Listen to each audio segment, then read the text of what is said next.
Hola, soy Alicia Carazo, residente de Bioquímica, y voy a presentar un póster sobre el rendimiento diagnóstico del estudio genético en pacientes con esclerosis lateral amiotrófica y su utilidad en el beneficio de tratamientos frente a enfermedad. El ELA es una enfermedad neurodegenerativa y progresiva en la que aproximadamente un 5 o 10% de los casos son de causa genética. Su incidencia en los países occidentales es de unos 2 casos por cada 100.000 habitantes al año, y el cuadro clínico suele iniciarse con debilidad muscular en las extremidades en la mayoría de los casos. El diagnóstico genético puede haber distintos genes asociados, y en algunos de ellos no existe una clara relación entre el genotipo y el fenotipo, lo que puede dificultar el diagnóstico.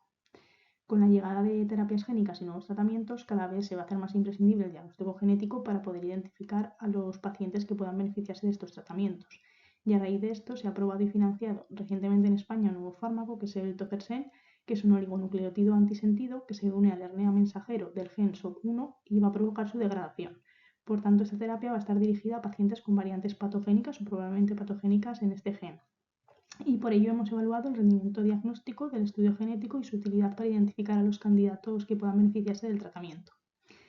Es un estudio descriptivo retrospectivo con una muestra de 150 pacientes derivadas por el Servicio de Neurología con diagnóstico clínico de ELA para la realización del estudio genético, y en el periodo comprendido entre 2010 y 2025. Ha sido la exportación en modular y el estudio estadístico en Excel.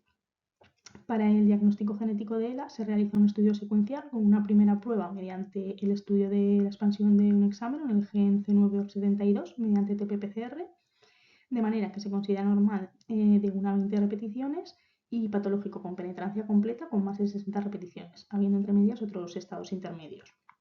Si se obtiene un resultado normal, se amplía exoma dirigido por NGS y se estudia un panel de genes asociados a ELA. Las variantes se clasifican según los criterios de la CMG, y para el cálculo del rendimiento diagnóstico se tuvieron en cuenta como resultados positivos las variantes patogénicas y las probablemente patogénicas.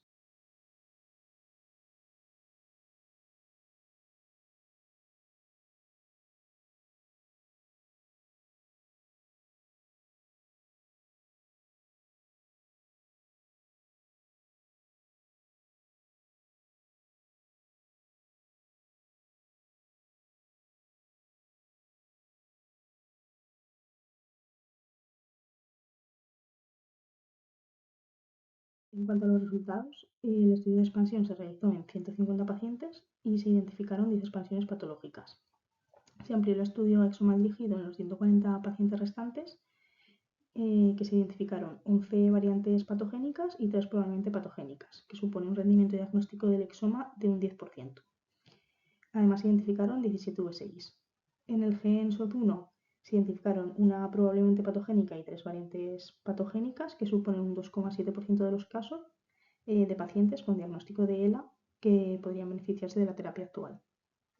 Se alcanzó el rendimiento diagnóstico definitivo en 24 de los 150 pacientes, que representa un rendimiento global del estudio del 16%. Y como conclusiones, la estrategia combinada del estudio de expansión y del exoma dirigido permite alcanzar un rendimiento diagnóstico global del 16%. Tofersen es la primera terapia dirigida a una causa genética de ELA, de la que según nuestros resultados pueden beneficiarse un 2,7% de pacientes que presentaron variante patogénica o probablemente patogénica en SOD1. Y el diagnóstico genético resulta imprescindible para identificar a los candidatos a nuevos tratamientos o a posibles ensayos clínicos.